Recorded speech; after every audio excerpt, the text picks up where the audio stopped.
I remember I got a lot of trouble when I went on to Fox one morning, because I get into a lot of trouble, as you know, a lot of the times, because I think out loud. And it has been, quite honestly, the secret of my success, but also the source of many of my troubles. I take you along for the ride on my thinking process. And I remember sitting in the chair one day on the cozy couch at Fox, and I was on Fox and Friends one morning, and I said something along the lines, I think the president is a racist. He has a hatred for the white culture. And I was thinking out loud. And oh, how stupid I was. I thought those are the days when I thought we could have adult conversations and we could try to find the truth together. Well, as it turns out, that was wrong. But kind of on the right track, kind of. The reason why I said that is I was trying to figure out there's something wrong. He seems to hate America. He seems to be outside of the culture. White, black, doesn't matter. The whole thing, he seems to be outside of it. And I couldn't figure it out. And one of the things, the first tip-off to me was this. This is the bust of Winston Churchill. This is an exact replica that we had made, and we actually had to call the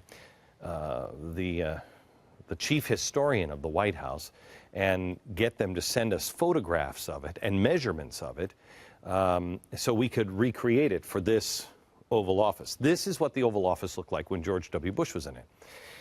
It is dramatically changed, but the main thing that has changed since Barack Obama was in it is that bust, which was a gift from the British, our closest ally and friend. This was a gift from the British as well, the Resolute desk. That bust was taken out and boxed up and shipped back to England. It was a gift after the attacks of 9/11. And it was how it was done that bothered me and confused me.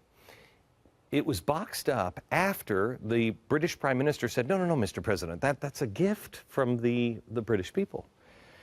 And Barack Obama said, no, well, we don't need it. And he said, well, you put it in a museum. It was a gift from the British people. And what happened next was the Prime Minister left and Obama had it boxed up and shipped back. Well, we obviously couldn't get the original, so we had another one made and put it back where it belongs. But this is the key to the show tonight. This is where things for me, when they took it, go ahead, Wade, when they took it out of the Oval Office and they shipped it back to England, that's when things got confusing to me. But to me, that's where our journey begins. The only guy who I think gets it, and the key to him getting it is he was born in another country. And we've had him on the show several times before. But this is the only man I think that truly understands Obama. Because he had something most Americans don't. In a way, an anti-colonialist upbringing. This guy meant something to Dinesh D'Souza as a kid. This guy played a role. Director, co-writer Dinesh D'Souza, and executive producer of a new film, John Sullivan, are here. The new film is called 2016. I just watched it, as did every member of the audience just a few minutes ago. And it explains Barack Obama. Who here, has a fuller understanding of Barack Obama after watching the film? Right? How many people think that you have a friend that you can get to watch this film and it will change their mind? Really? Well, that gives me such hope. That gives me such hope. What is it that you think will change people's mind? What part? Becky? I think it's because it comes from such an intellectual place and not like openly defiant, being very, oh my God, I don't like Obama because X. It's very, again, it's very intellectual. It's very easy to understand. It follows such a simple formula of just asking questions. Right. As opposed to saying... I tried asking questions before. That doesn't necessarily not hack people off. Lindsay, yes. I think knowledge is power, and the more they know about them, the more they'll be empowered to make their own. Yeah. Yes, in the very back, yes. I don't necessarily think it's going to change supporters' minds. Yeah. I do think it'll enlighten people that that know something is not right, but can't put their finger on it, and will reinforce for them when they're being told by the media that keep on moving, folks. Nothing's going on here. Okay. Yeah. So let me start with Dinesh. I didn't know this was the key, but I knew something was really, really wrong. Explain this. Well, this man, Winston Churchill, is known to most Americans as the great fighter of the Nazis. We will fight them on the beaches. We will never surrender. And that's why Churchill is a bipartisan hero in America. But when I was growing up as a kid in Mumbai, in Bombay, we learned more about the other Churchill. And this was the Churchill who, from his young years, was a colonialist. He rode with the colonial armies in Afghanistan. He was with Lord Kitchener in the Sudan, a famous battle called Omdurman. Later, he became the colonial secretary in charge of all the colonies. Now, interestingly, with Churchill, when he met Gandhi, India's anti-colonial leader, Churchill said, "I will not be the prime minister to preside over the liquidation of the British Empire." And in the 1950s, when Obama's father was growing up, there was an anti-colonial uprising in Kenya. Obama's father was arrested, his grandfather was detained, and it was Winston Churchill who had been re-elected as Prime Minister of Britain. He sent in the British troops that crushed the anti-colonial uprising in Kenya. So Obama has good reason to hate this guy. When you saw this go out of the Oval Office, most Americans, I still tell this story about this statue and that it's been shipped back, and how many people knew this story when you saw the film? I mean, that's amazing, because how many people generally watch my show a lot, okay? So you watch my show a lot. I've talked about this story over and over again. Still, I run into a majority of Americans, they have no idea this happened. When it happened, I didn't know what it meant. How long, what did this say to you when you heard this story? Well, the Churchill incident actually came to me after I had started thinking about the anti-colonialism of Barack Obama. The reason I got onto that topic was I started almost casually reading his autobiography, Dreams from My Father.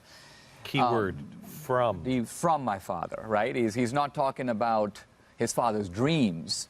These are the dreams that he, Obama, got from his dad. Right. And as I was thumbing through that book, I realized that this is not about Selma. It's not about the civil rights movement.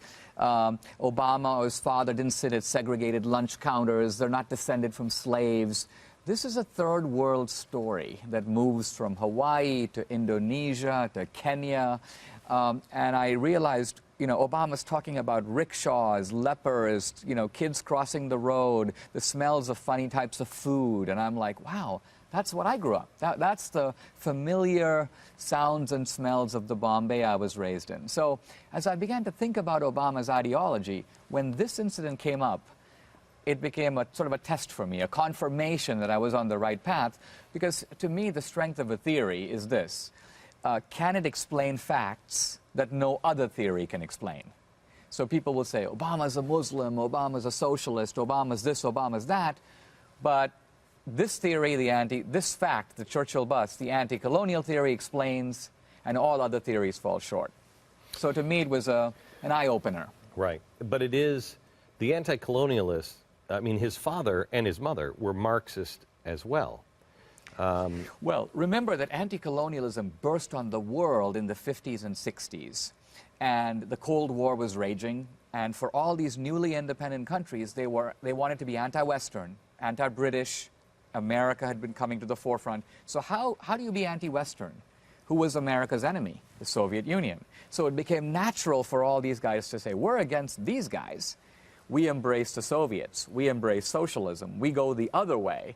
And so Nehru went that way, Sukarno in Indonesia, Nkrumah in Ghana. This was the world I grew up in. My father felt this way. My grandfather felt this way. So when I read Barack Obama felt this way, I'm like, that's the way the world was for a lot of these people. I want to talk a little bit about what's happened to your life since you did this. Since we had you on Fox, you put this story out, and they killed you for it.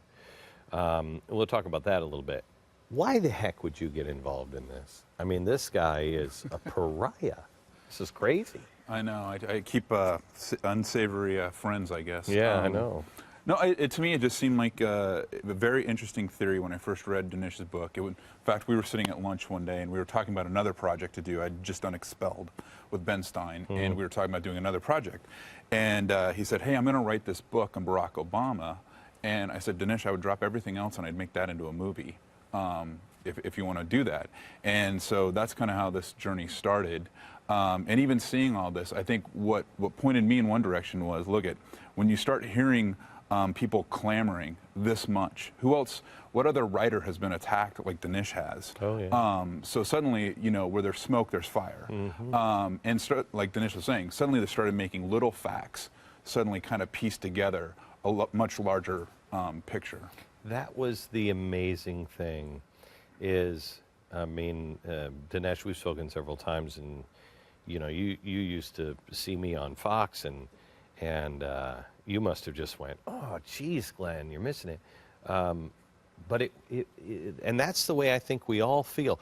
There's this that just doesn't make sense, and this that doesn't make sense, and this doesn't make sense, and this doesn't make sense. And so you keep trying to, Americans, keep trying to put it and jam it into the box, into things we understand. We understand communism. I thought it was dead, but it's not. You know, we start putting in that, and it's like, that doesn't really work. You start putting it in racist things. Well, that doesn't work. And so you don't have an answer. You don't have an answer. Yeah, there are even conservatives who will say of Obama, you know, he's just a bungler. He's an amateur. He's an incompetent. He's never. They don't. So their point is he keeps getting results opposite to what he intends. That's insane. And I just step back and say, maybe he's getting the results he does intend. Right. That's an easier way to understand a man. So I think the big error with Obama on the right and the left is we all think we're having this policy debate among people who share goals. We all want America to be prosperous. We all want America to be strong. We all want America to be number one. We're just debating how to get there. The message of this film is, wait a minute, there may be one guy, and he happens to be the guy, who is outside that consensus, and for good reason, has a very different agenda. When we come back, I want to ask that question, because that's the #1 question of George Soros, of what I say about Barack Obama, what I say about Van Jones. They'll say, why? I mean, Glenn, they're successful. They make money. They've got all this power, blah, blah, blah. Why would they want the America that we understand and know destroyed? Answer that question when we come back. Dinesh, why would Barack Obama want to destroy the United States? Well, Barack Obama's not a sort of traitor, or he hates America or anything like that. He subscribes to an ideology that sees America as the rogue nation in the world. What is this ideology? It's kind of a third world anti-Americanism, anti-colonialism. The basic idea here is that the whole ship of the world has gone wrong side up. And it's gone wrong side up for 500 years because one civilization, Europe, America, has conquered the rest of the world and stolen its stuff. That's the theory, that these rich countries only became rich by taking the wealth of the poor countries. So Obama, it has a global vision, and that is, I want to set the ship of the world right. And what that means is that America has to go down so the rest of the world can come up. The night he was elected, he said something along the lines that because of what we've done today, we have begun to change America and fix the world. Remaking America. That was his phrase. And as I listened to that, I thought to myself, how do you remake America without unmaking America? Right. So in it's some not rebuild. It was remade. Right. You got to take down the America that there is to put something new in its place. So now, weirdly, I think from Obama's point of view, he's doing what's good for America. It's almost like he's the coach of the Lakers, and he thinks it's really bad for the Lakers to keep winning. Why? Because it's making them arrogant, it's making them greedy and selfish and exploitative. It would be really good for the Lakers to start losing. So he's calling plays for the Lakers to lose. Now, if we're the Lakers, we'd want to fire this guy, right? But first we have to know that that's his agenda. And the genius of Obama is that he can do exactly what he wants, but explain it in terms that throw us off his path. You put in the film because, you know, you use the Lakers analogy here. No, I don't have to know that that's agenda. If I'm a Lakers fan and the guy keeps losing, do you have to know his agenda to want him fired? No, you don't have to. But people don't, generally, I mean, 40% approval rating is astounding with this kind of record. He's defying gravity. Right. You have in the movie this amazing fact that Obama figured it out while he was in college, that people would want to help him if he put a mask on, right? Yep. Obama possesses in his pocket what can be called certificates of racial absolution. Now, I don't mean by this simply the fact that he's black, he's African American. That's not the key to it. The key to it is that he's a different kind of African American. He's not Jesse Jackson. He's not Al Sharpton. We're used to black leaders who make racial demands. You're a racist unless you pay me. And that has put America in a very defensive position. Here comes Obama, and he never brings the subject up. He's above it. He's the racial healer. So the point to make here... He's not. No, he's not. But the fact that he doesn't intimidate you with explicit racial appeals is immensely relieving to whites, because whites go, oh, wow, he allows us to believe that we've gotten beyond all that. By voting for him, see, I wondered to myself, why are all these guys like Chris Matthews? Chris Matthews is a hardcore guy. I mean, he grew up with Tip O'Neill. He's on the docks of Boston. He's a tough guy. But when he talks about Obama, he's got a tingle. He says, oh, I got a tingle down my leg. He begins to talk in a very effeminate way. Now, why? I think it's nothing to do with Obama. It's Chris Matthews able to say that by my supporting Obama, I'm patting myself on the back. I'm a morally wonderful human being because I can vote for this guy. So this is Obama's secret weapon. He disarms us, and he brings out from the left this sycophantic dedication that is unprecedented. You have a point in the documentary about the caliphate, the United States of Islam. There was a few times I knew I was on the right track. When I had you on, when I talked about the caliphate, when I said the Muslim Brotherhood was just absolutely evil and infiltrated the United States, when I talked about social justice being evil and get out of your church if it's a social justice church. Be very careful of that term. Find out exactly what that means. The gates of hell opened up on me. And the caliphate was the last one that just the gates of hell opened up. And look at what's happening now. Yeah, I think Obama wants to reduce America's footprint in the world because he thinks we're stepping on the world. So what he's doing is encouraging anti-American forces in the Middle East. He used force to push out Gaddafi in Libya, and he used diplomacy to push out Mubarak in Egypt. Now, what did those two guys have in common? They were both doing business with the United States. Gaddafi is no friend of ours, but he was behaving himself since 2002. Mubarak was probably our greatest ally in the region, not counting Israel. Meanwhile, Obama refuses to use force when there's massive casualties in Syria. Didn't even bring up Iran. There were Iran, you had bigger demonstrations than Tahrir Square. Yeah. And Obama says, no, oh no, not only did he not intervene, he told the rest of us to be quiet, let's be calm, and all of that died off. So what do Syria and Iran have in common? They're deadly enemies of the United States, and they are allied with each other. So the only consistent explanation for Obama's double standard in using force over here but not over there, pushing this guy out, keeping that guy in. The name of the documentary is 2016, which implies you can see down the road to what it's going to be like in 2016. Stop at Israel. What does Israel look like in 2016? If I were an anti-colonialist, I would say that it is not enough to have a Palestinian state. It's not enough to give the West Bank and Gaza back. Why? Because the anti-colonial view is that Israel itself is the little colonial power, the little American surrogate sitting and occupying Muslim land. It's a cancer. So if I was an anti-colonialist, I would think, what is a clever way to get rid of Israel, to return the whole of Israel to the Muslims? Now, I think I would know the Jews aren't going anywhere, but I would think of ways like, what if I were to support a right of return for Palestinian refugees? What if I were to make it so that Muslims would be the majority in Israel? Then the Jews would be a minority in their own country, and it would cease to be a Jewish country. And I could achieve that result by demanding democracy. Everyone has an equal vote. Just as if I wanted anti-colonialism in the Middle East, I would demand that Saudi Arabia have a free election. I'd say, royal family, we've seen it now in Egypt. You put yourself on the ballot, you run against the Muslim Brotherhood, and let's see who wins that election. So we look at the Middle East, there are three important countries. There's Iran, there's Egypt, there's Saudi Arabia. Iran has been in the hands of the radical Muslims since '79.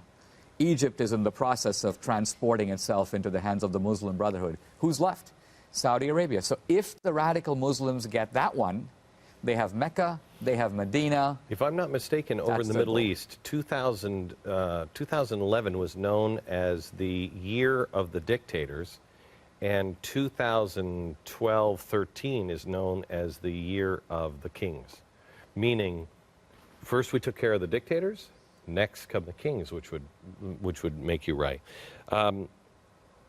One more quick thing. You have a piece where you show Barack Obama sitting with what's his name in Russia, and he leans. Medvedev. Yeah, Medvedev. The Russian president. And he leans over and he says, "Listen, I need some more room here. I'll have more room to maneuver."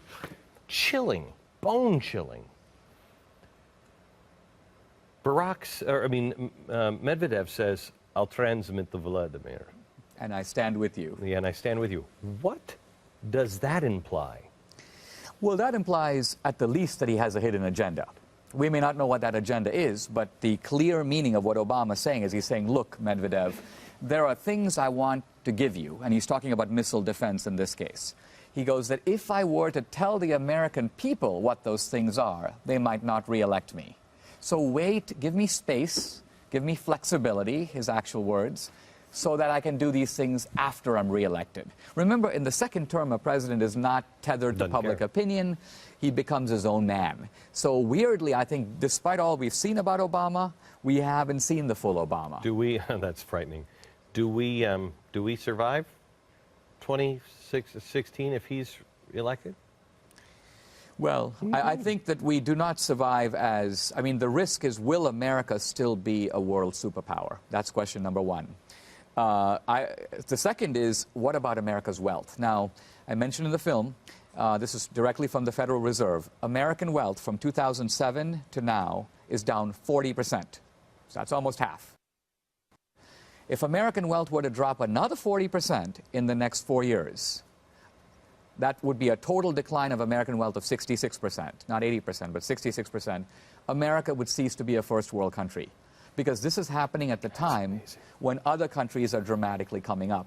Brazil, Indonesia, Chile, India. So America would essentially drop back into the also-ran of nations, which is to say we would be exactly in the position that the world was in 1500 before colonialism. There was no superpower. There were multiple nodes of influence. That's the world I believe that Obama wants. Okay, back with questions from the audience in a minute.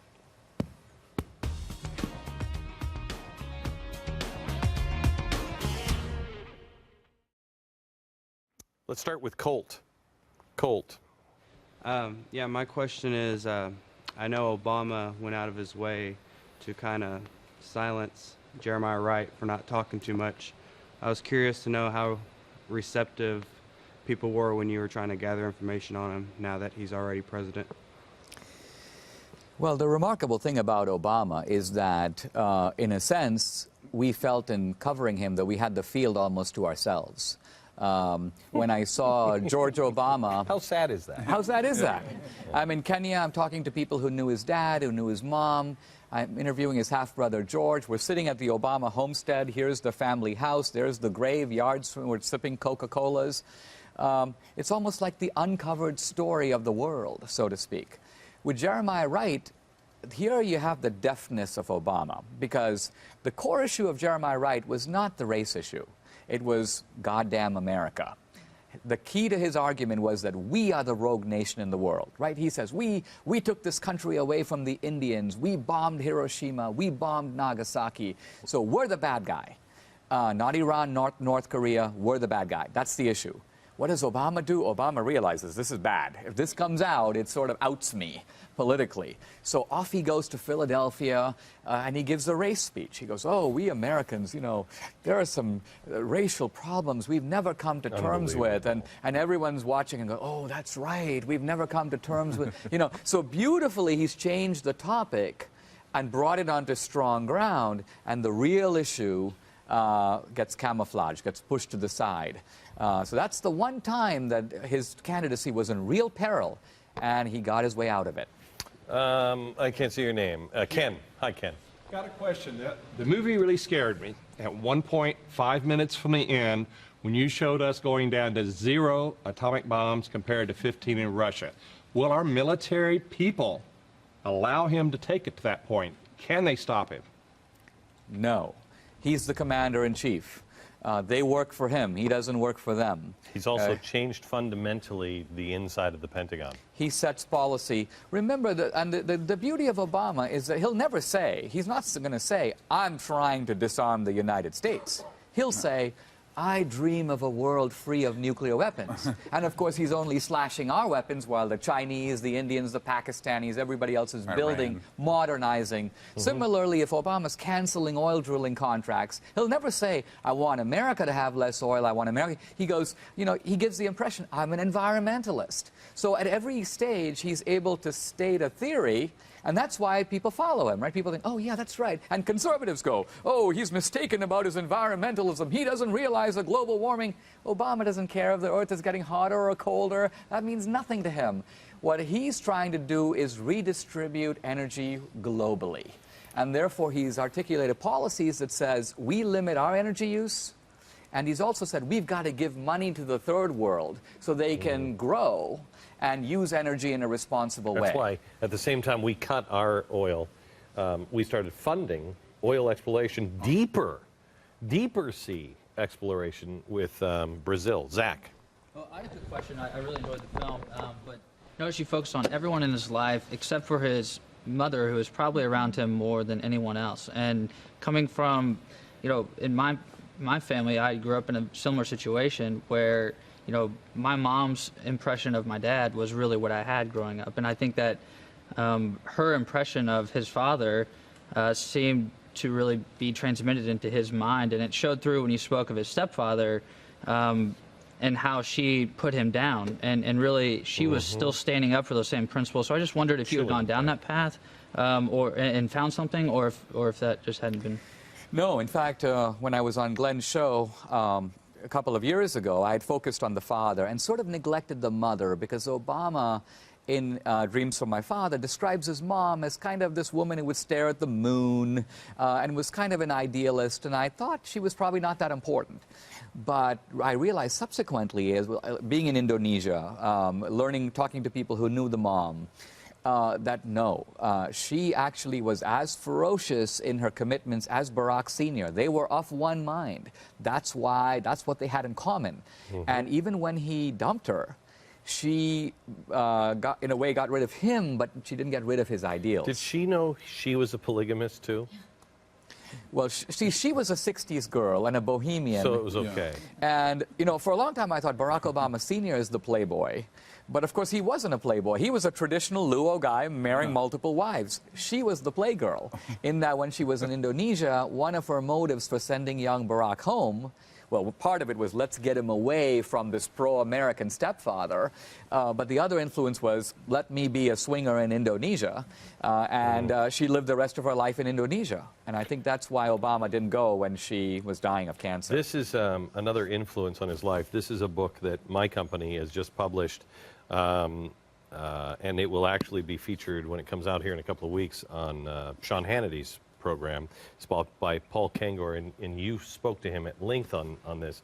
Frank Marshall Davis is a spooky, dangerous communist and played a huge role in Barack Obama's life. Franny, one more question before we go to break. Often you'll hint, just wait till the mask comes off. And so I was wondering, what does that look like? I mean, I'm imagining, you know, he's very calm and composed when he speaks now and all, but what does it look like in the next term? What is the mask? You know, I've often explained him as you know, the Mission Impossible guy.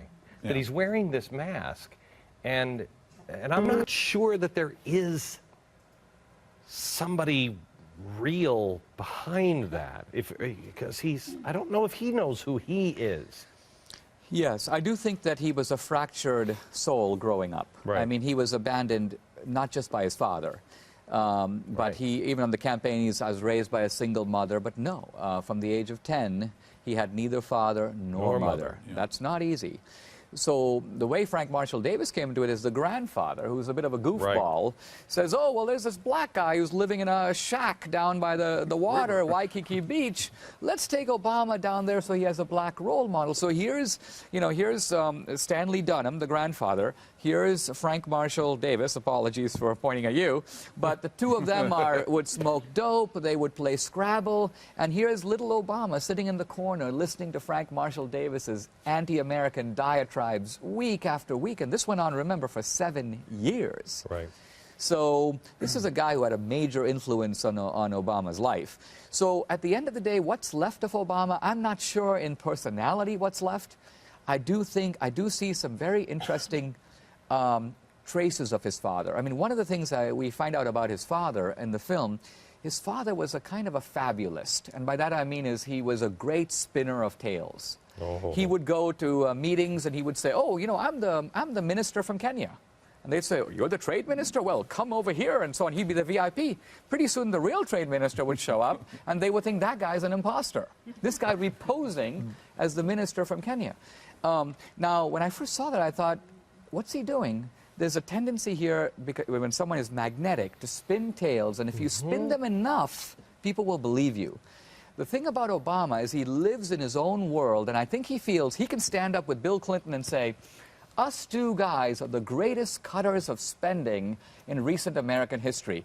This is like a flat-out falsehood, but Obama says it with such passion, such conviction, he bites his lip, and so on, that at a certain point you think, well, he can't be making that up. Right. But no, that's the fabulism. That's why he is so effective, because most people just can't believe that somebody would look into the camera and say, I'm not really here.